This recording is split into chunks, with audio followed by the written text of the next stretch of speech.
Buenas tardes, Carlos. Buenas tardes, Dayana. ¿Me logran escuchar bien?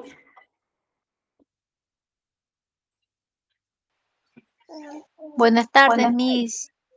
buenas Sí, sí se tardes. escucha. Sí se escucha, ¿verdad?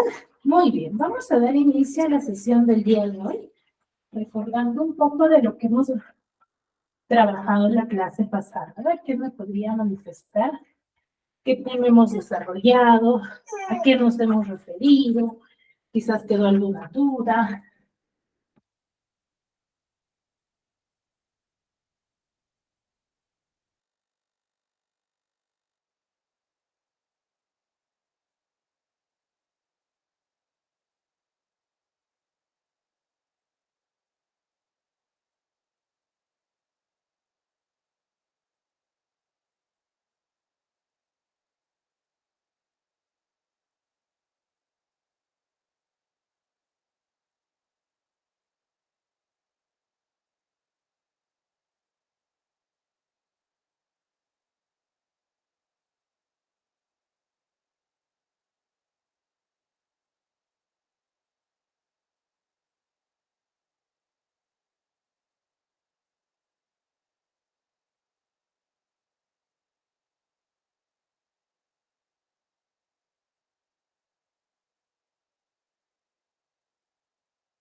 Chicos.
chicos? A ver, Dayana, Carlos, Elizabeth, Junior, ¿qué recordamos de la clase pasada?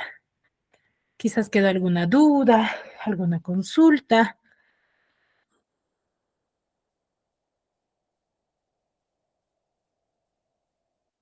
Referente al tema, ¿de qué corriente literaria hemos hablado?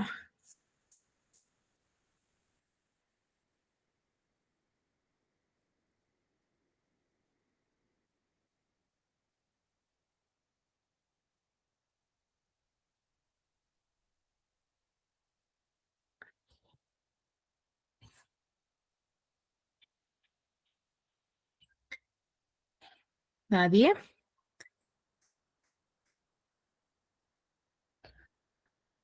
Carlos, ¿me escuchas?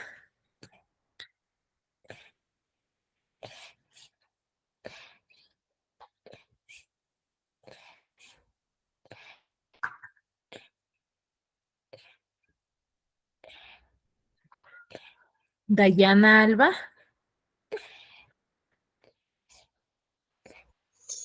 Buenas noches, Miss. Buenas noches. Fue un movimiento artístico, ¿Ya de qué movimiento artístico hemos hablado? es del neoclasicismo. No, ese vamos a hablar el día de hoy. Ah, no. Claro, ya, está bien, está bien. Dayana.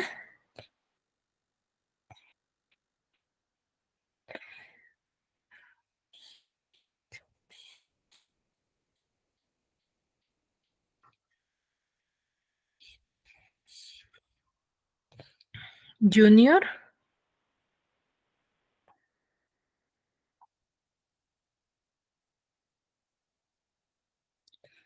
Junior, ¿me escuchas?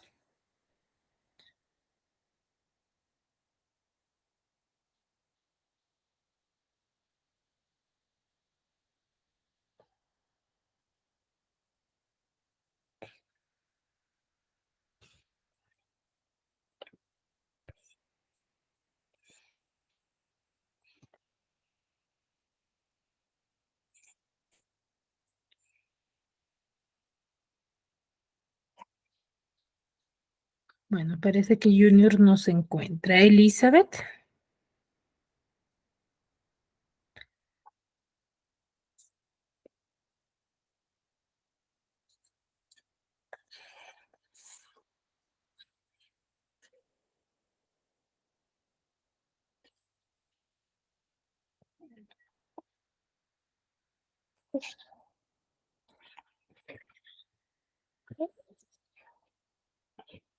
Elizabeth.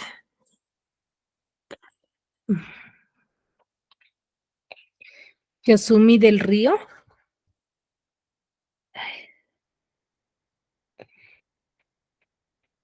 Sí, profesora, sí te escucho. Yasumi, ¿qué tema hemos desarrollado la clase pasada? Profesora, yo no pude entrar a la clase. Le di Ay, justificado por mi bebita que estaba mal. ay, ya. Ya. Muy bien. A ver, chicos, veo que la mayoría quizás no pudo ingresar o no se acuerda. Nosotros la clase pasada hemos hablado sobre el movimiento literario, el Renacimiento, ¿cierto? Donde hemos dicho que este es un movimiento artístico-cultural. ¿Por qué decimos que es un movimiento artístico-cultural? ¿Por qué? Porque cada movimiento literario no solamente se va a representar o identificar dentro de la literatura, sino también en las demás artes.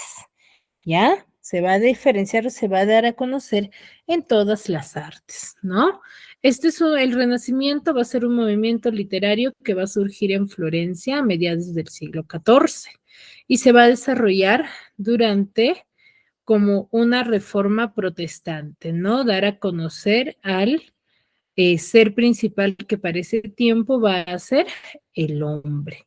¿no? La imprenta, el humanismo van a ser partes significativas de la época porque gracias a la imprenta se va a llegar a dar a conocer lo que es la literatura renacentista, ¿no? O va a tener mayor difusión, mejor dicho, ¿no? Entonces, de esa forma se va a dar a conocer a la literatura renacentista, ¿no? Va a tener mayor apogeo, mayor auge, mayor realce, ¿sí?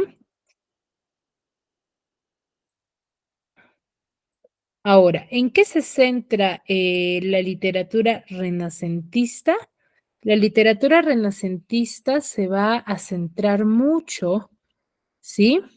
En el hombre, ¿no? El hombre va a ser el centro de atención de los escritores renacentistas, donde va a predominar, ¿sí? Lo que es la razón, ¿ya? La razón es un ente predominante de la época, ¿no? Cada acción va a ser realizada en base a la razón, ¿no? Y va a haber una revaloración cultural, ¿no? De una cultura donde van a revalorar sus costumbres, ¿sí? Referente a la sociedad, ¿no? Y una valoración respecto a la naturaleza que les rodea. Sí, aquí vamos a tener a grandes representantes como Garcilaso de la Vega con sus églogas, a Tomás Moro, a Ludovico Ariosto, a Nicolás Maquiavelo y el máximo exponente que es William Shakespeare, ¿no? Nacido en Stamford-upon-Avon en el año 1564, ¿no? En el cual es por ello que lo van a denominar o lo van a llamar como el cisne de Avon, ¿no? Entonces, es con ese nombre que se le cataloga a William Shakespeare, ¿no? Es padre del teatro inglés o se le considera como padre del teatro inglés, ¿no? Él va a realizar diversas comedias, tragedias y dramas dentro de esta época, dando a conocer una revaloración cultural, ¿no? Donde su obra máxima o su obra más representativa va a ser la obra Romeo y Julieta, ¿no? A ver, Yasumi, ¿levantaste la mano? Profesora, estamos estudiando neoclasismo, el francés o el español, porque hay de dos temas. El primer neoclasicismo, el neoclasicismo francés. Ah, ok, está bien, gracias. Ya, muy bien. Entonces, como les venía mencionando, ¿no? Entonces, el Renacimiento va a ser muy importante porque se va a tomar como centro de atención al ser humano, al hombre, ¿sí? Y la razón va a ser una característica predominante dentro de esta época, ¿sí? Y su obra máxima que va a ser Romeo y Julieta, ¿ya? A ver,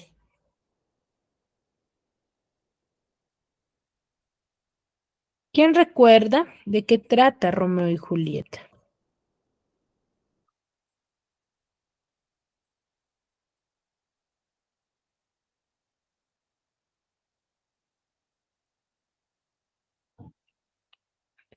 ¿En qué se enfoca la obra Romeo y Julieta, chicos? Sobre un amor imposible, profesora. Sobre un amor imposible. ¿Por qué es un amor imposible? Porque se da, sí, se interpone qué cosa, se interpone las dificultades, ¿o?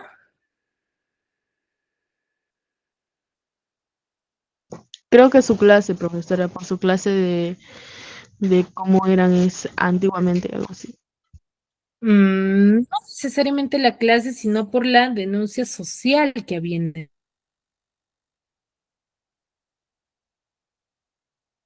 esa época, ¿sí? Entonces, en ella,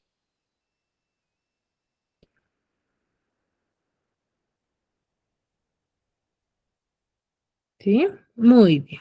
Entonces, el día de hoy vamos a desarrollar otro de los movimientos continuos al Renacimiento, ¿sí? Que va a ser el neoclasicismo. El neoclasicismo es un movimiento literario, también artístico, cultural, que va a hacer un giro, un cambio a la forma de pensamiento del Renacimiento, ¿no? Su nombre va a derivar de neoclasicismo, neo, que se va a ver, que va a existir una revaloración de la cultura clásica, ya, de las costumbres clásicas, ¿no? Clásica grecolatina. Recuerden que en la literatura clásica se va a tomar como base, ¿sí? Otro tipo de pensamiento. Entonces, los neoclásicos van a revalorar esa cultura, ¿no? Y se va a dar a conocer por eso con ese nombre, ¿no? De neoclasicismo, ¿ya? A ver, vamos a ver. El neoclasicismo es creado en Francia, o mejor dicho, aparece en Francia, ¿sí? O se da a conocer. Recuerden que cada movimiento literario no solamente se llega a difundir en un determinado lugar, sino en varios, donde cada uno de ellos va a tener, ¿sí?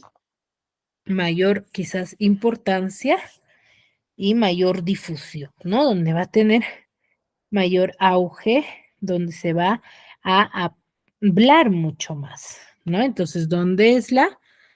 En Francia, ¿sí?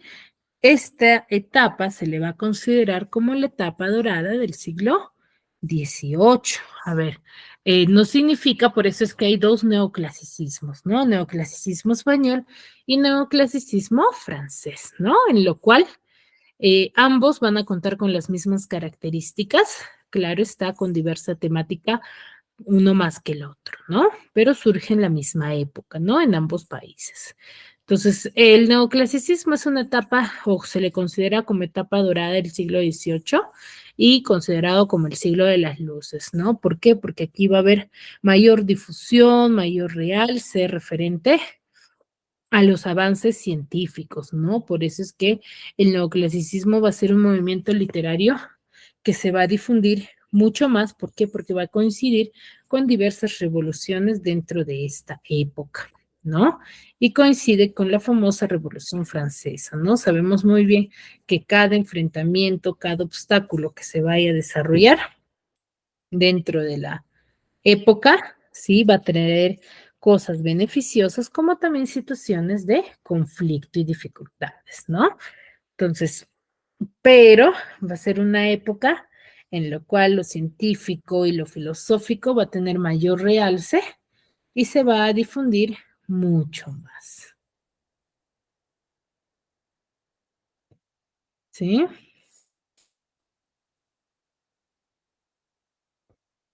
Sí, profesora.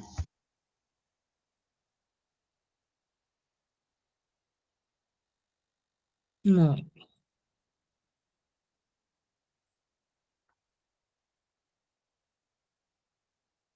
seguimos.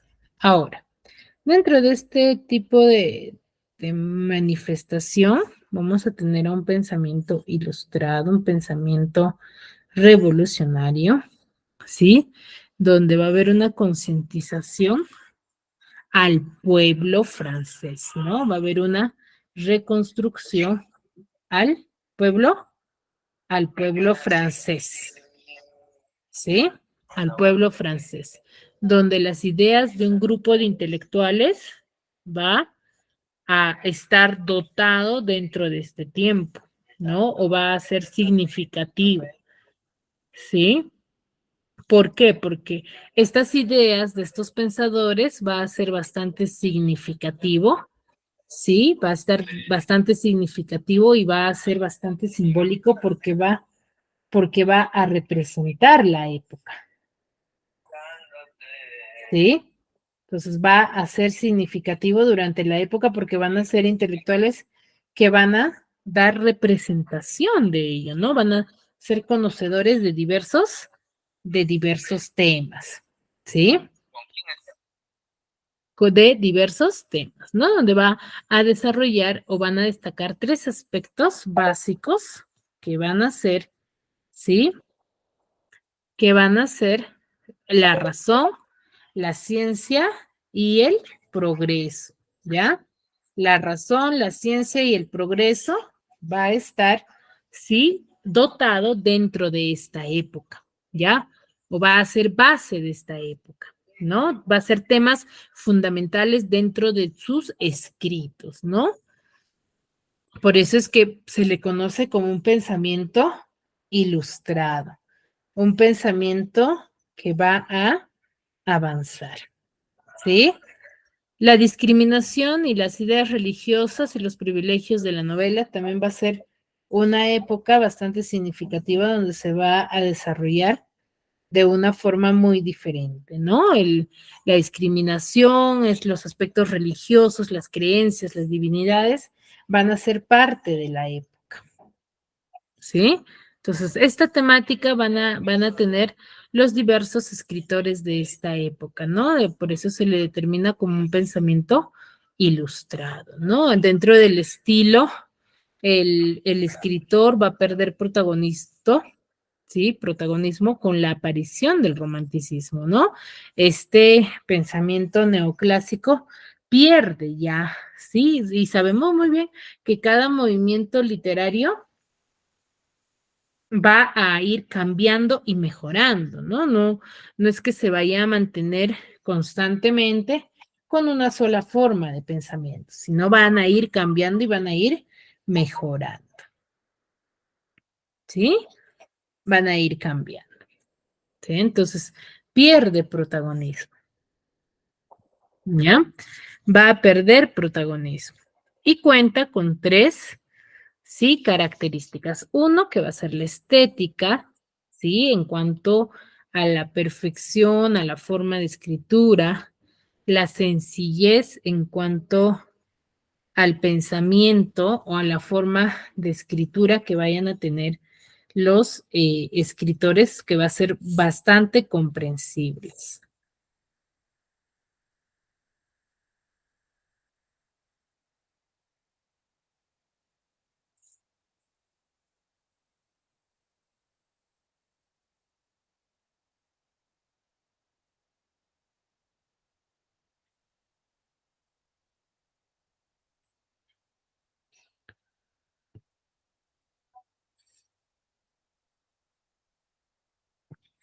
¿Sí? Y la simetría, ¿no? La coincidencia entre los temas que vayan a tocar los diferentes escritores, ¿no? Entonces su estilo va a estar bastante sencillo, ¿no? Y va a tener una simetría, ¿ya? En cuanto a la temática. Aquí las obras dentro del neoclasicismo se van a basar en las diversas cuestiones sociales, ¿ya? Se basan en las diversas cuestiones sociales de la época, ¿no? Del día a día. Sí, recuerden que el movimiento literario o la literatura universal surge como transcripciones de hechos heroicos, de guerras, de enfrentamientos. Pero acá ya el pensamiento del neoclasicismo van a plasmar ideas referente al día a día, ¿no? Este pensamiento ilustrado que se va a dar dentro de esta época, ¿no? Entonces, ya los escritores o los literatos de esta época van a plasmar, sí, ideas sociales, ¿no? Aspectos sociales de la época. ¿Sí? Donde se va a basar en la razón y la libertad, ¿no? En lo razonable, en lo objetivo y en búsqueda de la libertad, ¿no? Con sus escritos y transcripciones, ¿no? Donde van a dejar de lado a los sentimientos. Para ellos el sentimiento va a ser algo subjetivo, ¿sí?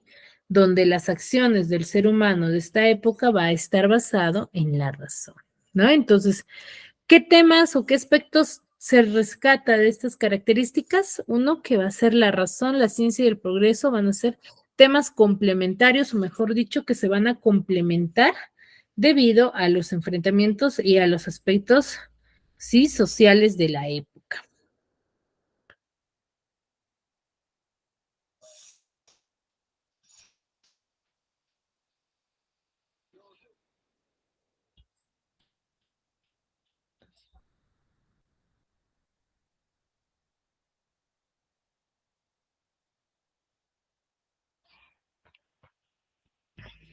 ¿Sí?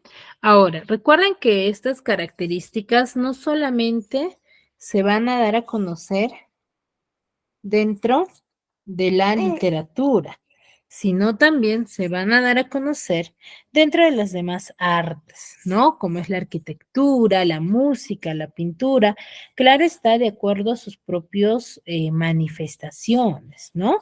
Por ejemplo, en la arquitectura se va a dar en cuanto a sus construcciones, ¿no? Pero van a contar con esta misma temática, ¿no? Por ejemplo, en la arquitectura va a estar dotada de elegancia, de sobriedad y el exceso de detalle, ¿no? De acuerdo a la época también. Dentro de la pintura vamos a ver ya un aspecto muy importante donde los pintores van a plasmar dentro de sus figuras o representaciones una carga social, ¿no? Aspectos sociales de la época, ¿no? Acá les muestro una pequeña imagen referente a esta época, ¿no? Donde van a plasmar los diferentes aspectos sociales que se desarrollan o se vienen desarrollando dentro de esta época. Sí, se van a plasmar también diversos tonos oscuros, se va a hacer uso de tonos oscuros, mejor dicho, ¿no? Dentro de la pintura. Pero su temática va a ser la carga social, ¿no? O los aspectos sociales de esa época, lo cotidiano, ¿no? Claro está que en los textos literarios también nos dicen, ¿no? Que el literato va a escribir el día a día, ¿no? Y dentro de la literatura se va a dejar un carácter intimista o el carácter intimista, donde va a el neoclasicismo, los escritores neoclásicos, su objetivo va a ser, sí, formar y educar a los ciudadanos. Sí, ese va a ser el objetivo de la sociedad, ¿no? Ya no solamente van a, van a escribir textos para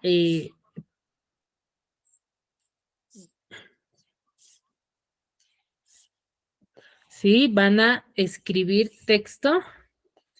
textos ya no solamente para entretener, sino también para educar al ciudadano, ¿no?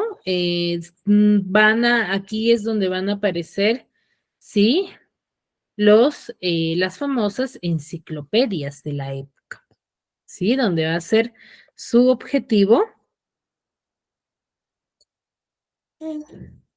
Su objetivo va a ser el de formar y educar al pueblo, ¿no? Porque ya se había escrito textos con el fin de entretener a la sociedad o de dar a conocer aspectos históricos de la época, pero ya en el neoclasicismo no se va a adoptar ello, sino se va a dar representación de buscar, el objetivo de buscar, ¿sí? El de educar al pueblo. ¿No? Ese va a ser el objetivo principal. Y aquí va a haber la mayoría de la difusión, ¿sí? O la mayoría de textos que se van a llegar a difundir dentro de esta época van a ser ensayos, ¿sí? Más que textos narrativos, ¿no? Van a ser diversos ensayos referente a la sociedad, ¿no? Al conflicto social. Dentro de la literatura también vamos a ver que la fábula, que es un género literario, un subgénero literario de la narrativa, va a volver a tener importancia, ¿no? Y va a darse a difundir también, porque recordemos que las fábulas son escritos con moralejas con el fin de educar al pueblo, ¿no? Aquí se va a presentar una literatura correcta e impecable, donde se va a presentar un arte aristocrático, ¿no? Que va a estar influenciado por el gusto francés, ¿ya? Y cada género, o los neoclásicos, consideran que cada género debe de estar separado y mantener sus propias características, ¿ya? No es de que vayan a ser o formar parte de un mismo tipo, sino que deben de tener sus propias características y deben de estar separados. ¿sí? ¿Qué géneros vamos a tener dentro de la literatura neoclásica? Vamos a tener a la lírica y al teatro, que son géneros bastante significativos de la época, ¿no? La lírica es la poesía, se va a difundir con mayor realce, ¿no? En la Escuela de Salamanca, el cual se va a preocupar por el equilibrio entre la expresión y el contenido de la poesía. Sí, y se van a cultivar temas morales, ¿no? Como evidente afán didáctico. Y en el teatro se va a insistir en la finalidad didáctica y moral, ¿no? Y va a proponer la reducción del número de personajes, ¿no? En el teatro barroco hemos podido observar que va a haber demasiados personajes, ¿no? Exagerados, a veces se podría decir que ya muchos de ellos irrelevantes, ¿no? Para el gusto de los neoclásicos, eso era demasiado y buscaban reducir esa cantidad. A ver, para que me puedan entender mucho mejor, vamos a ver este pequeño video referente a la literatura neoclásica. Se le llama siglo de las luces al siglo XVIII porque fue una época en la que se le dio importancia a la educación y al conocimiento, porque la ciencia y la razón eran las verdades motoras del progreso.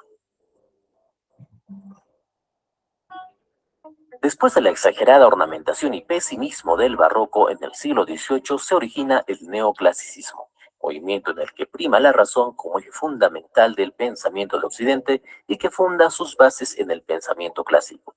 Los neoclásicos tienen también especial interés en la ciencia y el conocimiento.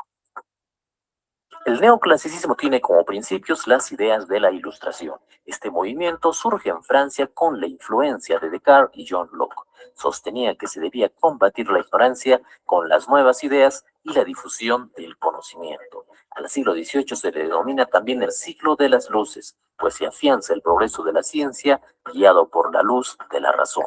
La Ilustración tiene además como hecho principal la Revolución Francesa. Esto marca un antes y un después en la historia de la humanidad, pues se elimina la monarquía absoluta en la que un rey tenía todo el poder y se pasa al sistema republicano en el que el poder se divide. A estos hechos se le suman la revolución industrial con el avance de la ciencia y tecnología y el crecimiento de las ciudades. La filosofía ha dispuesto de esta forma el conocimiento mediante la razón como la necesidad fundamental del ser humano. Por lo tanto, el arte también tendría como finalidad su difusión, es decir, tendría un fin didáctico y moralista. En la literatura, el conocimiento, la ciencia y la tecnología, dentro del marco de la razón, predominaron. Como vimos, tiene un fin didáctico y moral, y así como su nombre lo indica, revalora el clasicismo, pues toma como modelos a Aristóteles, Horacio y retoma el canon clásico. Así, se evita mezclar géneros como la prosa y verso, y predomina la supremacía de la armonía y equilibrio, rechazando incluso el exceso de imaginación barroca. En cuanto a las obras, prevalece el ensayo con Montaigne como género divulgador de ideas, siempre haciendo el uso de la razón. Como todo era conocimiento y ciencia en este siglo, se crea en Francia la enciclopedia como género difusor de todo el conocimiento humano, con Diderot y artículos de Voltaire y Rousseau. La enciclopedia era la Wikipedia del siglo XVIII y contaba con 72.000 artículos. Se desarrolló también, eran las verdades motoras del progreso. Después de la exagerada ornamentación y pesimismo del barroco en el siglo XVIII se origina el neoclasicismo, movimiento en el que prima la razón como eje fundamental del pensamiento de Occidente y que funda sus bases en el pensamiento clásico. Los neoclásicos tienen también especial interés en la ciencia y el conocimiento. El neoclasicismo tiene como principios las ideas de la Ilustración. Este movimiento surge en Francia con la influencia de Descartes y John Locke.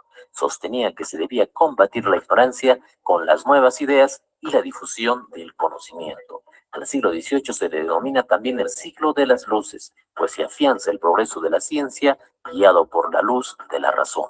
La Ilustración tiene además como hecho principal la Revolución Francesa. Esto marca un antes y un después en la historia de la humanidad, pues se elimina la monarquía absoluta en la que un rey tenía todo el poder y se pasa al sistema republicano en el que el poder se divide. A estos hechos se le suman la revolución industrial con el avance de la ciencia y tecnología y el crecimiento de las ciudades. La filosofía ha dispuesto de esta forma el conocimiento mediante la razón como la necesidad fundamental del ser humano. Por lo tanto, el arte también tendría como finalidad su difusión, es decir, tendría un fin didáctico y moralista. En la literatura, el conocimiento, la ciencia y la tecnología, dentro del marco de la razón, predominaron. Como vimos, tiene un fin didáctico y moral, y así como su nombre lo indica, revalora el clasicismo, pues toma como modelos a Aristóteles, Horacio y retoma el canon clásico. Así, se evita mezclar géneros como la prosa y verso, y predomina la supremacía de la armonía y equilibrio, rechazando incluso el exceso de imaginación barroca. En cuanto a las obras, prevalece el ensayo con Montaigne como género divulgador de ideas, siempre haciendo el uso de la razón. Como todo era conocimiento y ciencia en este siglo, se crea en Francia la enciclopedia como género difusor de todo el conocimiento humano, con Diderot y artículos de Voltaire y Rousseau. La enciclopedia era la Wikipedia del siglo XVIII y contaba con 72.000 artículos. Se desarrolló también la fábula, pues tiene un fin moralista, una enseñanza que se expresa a través de su moraleja final. Destacan en este género los españoles Iriarte y Samaniego y el francés Fontaine. Como hemos podido ver, el neoclasicismo fue una época en la que el ser humano se interesa por la razón y el conocimiento. El mundo avanza y se hace uso de esta razón para explicarlo. La literatura se encamina en este objetivo, pero como nada dura para siempre, esta direccionalidad marcada parece restringir a muchos artistas que se encuentran limitados. Así, nace una siguiente etapa denominada romanticismo.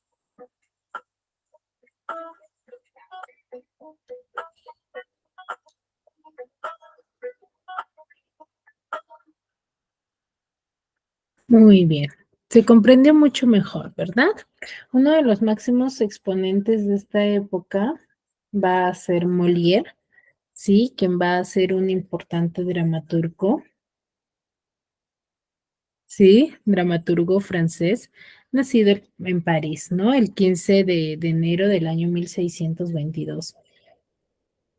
Él fallece en la misma ciudad el 17 de febrero de 1673, ¿no? Es considerado como uno de los más grandes autores teatrales de la historia y padre de la comedia francesa, donde su verdadero nombre no va a ser Molière, sino Jean-Baptiste Poquelin, ¿no? Es uno de los grandes exponentes de la época.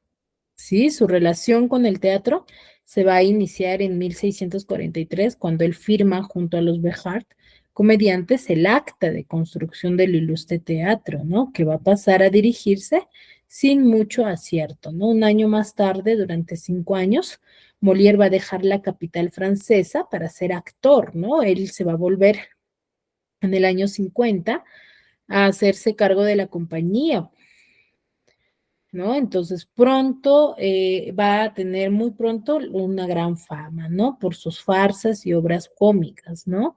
Siendo eh, designado por el rey francés en el Teatro de Petit Bourbon, ¿no? Aquí sus obras van a empezar a conocerse mucho más, ¿sí?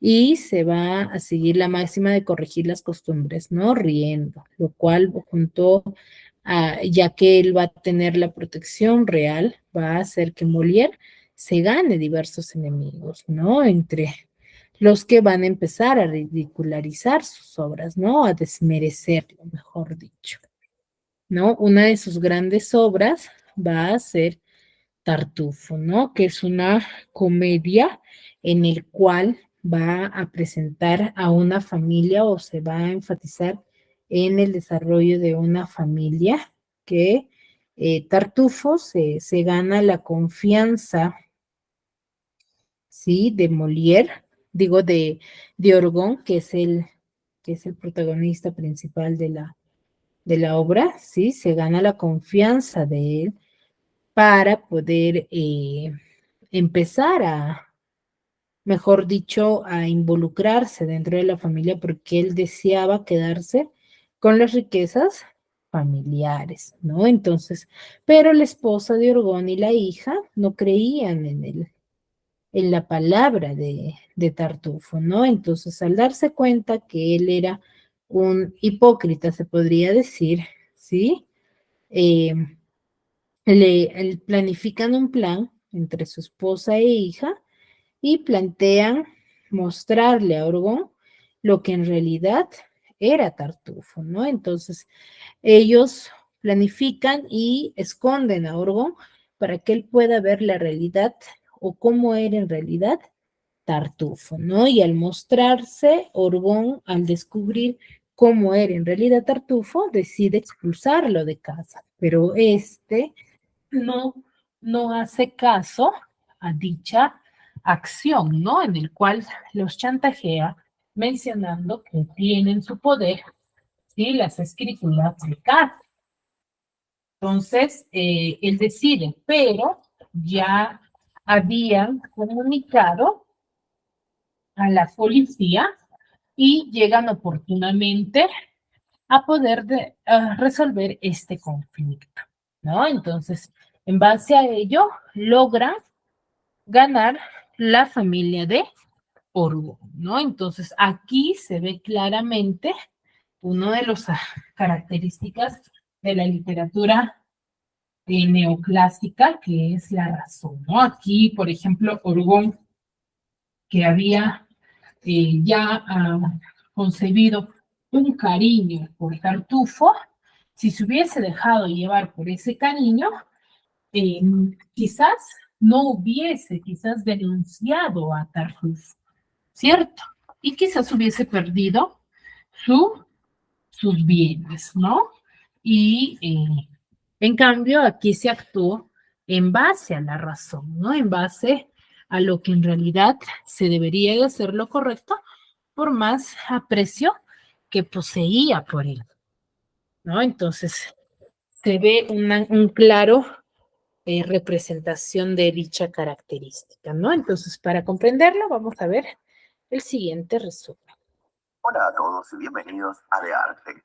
En el día de hoy les traigo un resumen de la obra Tartufo. Comencemos. Tartufo es una obra de teatro estrenada en 1664, escrita por el famoso francés Molière. La misma comienza de la siguiente manera. La obra sucede en la casa de Orgon. La madre de él, Madame Pernelle, decide dejar la casa de su hijo porque no le gusta el comportamiento del mismo. Le parece inmoral, decadente. Ella también ve a su nieto, Damis, y a su nieta, Marianne, como dos personas que no le gustan. Tartufo es el único que le agrada y él es un invitado. Este fue invitado por el mismo Orgon, quien le encanta la forma de ser de Tartufo. Sin embargo, el resto de la familia cree que Tartufo es un fraude y un mentiroso. Madame Pernelle entonces se va. La sirvienta, Dorine, y el cuñado de Orgon, Cleante, se plantean cómo podrían convencer a Orgon de que Tartufo es un manipulador. Damis, por otro lado, está preocupado que Orgon no quiera que Marianne se case con Valer, su pretendiente, por la influencia de Tartufo, a pesar de que ya aceptó el matrimonio. Orgon, sin embargo, cree en la pobreza y humildad de Tartufo. No lo ve como los demás. Cleante, sin embargo, dice que Tartufo es un hipócrita.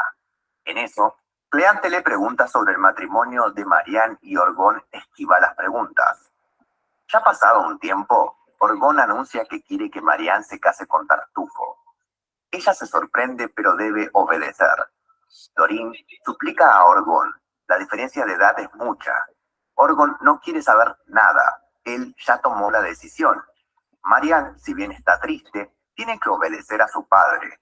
Valer se enoja, pero entre Dorine, Valer y Marianne acuerdan ver cómo hacer para conseguir que Orgon cambie de opinión. Quieren que Elmire, la esposa de Orgon, controle a Tartufo, ya que éste la desea. Dorine los deja a solas y ella le ruega que renuncie a los reclamos por Marianne. Sin embargo, Tartufo esquiva todo esto, pero a la vez como que busca tener algo con ella. Emir se enoja y le dice que le contará a Orgon sobre esto a menos que retire sus intenciones con Marianne. Tartufo parece que va a aceptar, pero aparece Damis enojado y Tartufo no dice nada. Aparece Gorgon también y Damis le dice lo que piensa sobre Tartufo. Este aprovecha y se muestra como víctima y pide piedad, lo cual impresiona a Orgon. Damis se niega a retirar su reclamo y Orgon lo echa de la casa. Tartufo, en cambio, finge humildad y dice que también debería irse, pero Orgon le dice que no, que se quede y hasta lo nombra heredero. Cleante luego intenta desenmascarar a Tartufo, pero no puede. Marianne le ruega a su padre que no lo haga casarse con él, pero esto es en vano. Emir es la única que logra convencer a Orgon de que se esconda mientras habla con Tartufo para que vea quién es. Lleva entonces a Tartufo a la habitación y le dice que ella se siente atraída por él también. En este acto, Tartufo deja ver que es un fraude y Orgon se da cuenta. Sale a confrontarlo, pero Tartufo le dice que tiene la escritura de la casa y que puede causarle problemas porque además posee la caja fuerte. Orgon se siente preocupado, le explica a Cleante los problemas que esto puede traerle, ya que en esa caja se encuentran los papeles de alguien que le fue desleal al rey. Orgon está furioso. Damis y Madame Pernelle regresan. Los demás intentan convencer a la mujer que Tartufo es un traidor. Sin embargo, aparece un policía, el Monseñor Loyal, que dice que deben abandonar la casa, porque Tartufo es el poseedor de la misma ahora. Y esto va para peor, porque justo llega Valer, quien dice que Tartufo entregó la caja fuerte al rey y ahora hay una orden de arresto contra Orgon. Justo antes de que Orgon huya, Tartufo se burla de la situación. Pero en ese momento, el policía, en vez de arrestar a Orgon, arresta a Tartufo, porque dice que el rey vio el engaño del hipócrita. La familia se siente en calma y Tartufo tiene su merecido. Orgon anuncia que planificará la boda entre Marianne y Valer. Y así es como termina esta obra. Recordad que podés ver un pequeño análisis de la historia, de los personajes y preguntas que nos pueden surgir a partir de la lectura del libro, haciendo clic en el video que se encuentra en pantalla. Si te gustó y sirvió este resumen, no te olvides de suscribirte, compartirlo y dejar un me gusta. También recordad que puedes aportar al canal en Cafecito, Patreon o siendo miembro en YouTube, donde podrás encontrar recompensas y tu ayuda serviría para mejorar la calidad de los videos. Hasta la próxima.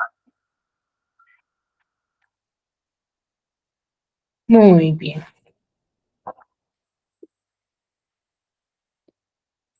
Muy bien, chicos. ¿Alguna duda, alguna consulta referente a lo que acabamos de escuchar sobre la obra fundamental Tartufo?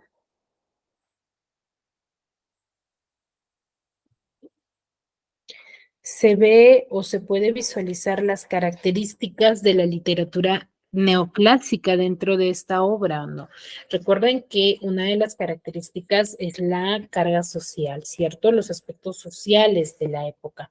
Es una característica que se visualiza o no en esta obra.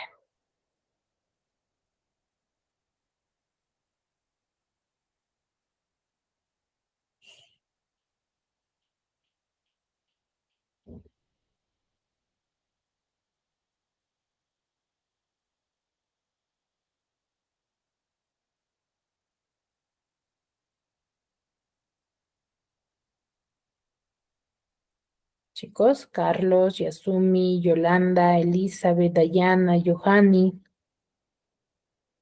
¿Se logra visualizar estos aspectos sociales o no de la época? Sí, profesor. Sí se llega a visualizar, ¿cierto? Con la actitud de Tartufo dentro de la historia, ¿no? Que es algo común, algo cotidiano que era dentro de esta época, ¿sí? ¿Alguna duda, alguna consulta referente al tema del día de hoy, chicos?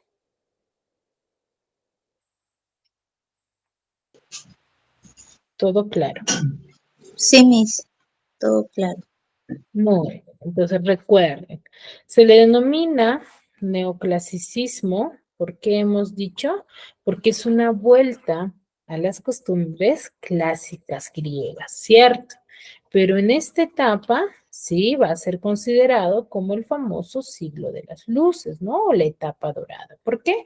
Porque surge en el siglo XVIII, donde se va a dar a conocer bastante evolución científica, ¿no? Va a haber su estilo y pensamiento va a estar en base a la razón, a la ciencia y al progreso de la época, ¿no? Donde los escritores ya no solamente van a escribir para entretener a la sociedad o al lector, sino también para educar al pueblo, ¿no? Aquí es donde van a aparecer las famosas enciclopedias, ¿sí? Dentro de esta época. ¿Por qué? Porque su afán de los neoclásicos ya va a ser el de educar al pueblo. Y ese va a ser uno de los objetivos de esta época, ¿sí? Muy bien, chicos, si no hay dudas, no hay consultas, nos quedamos aquí y nos vemos la siguiente clase. Cuídense mucho.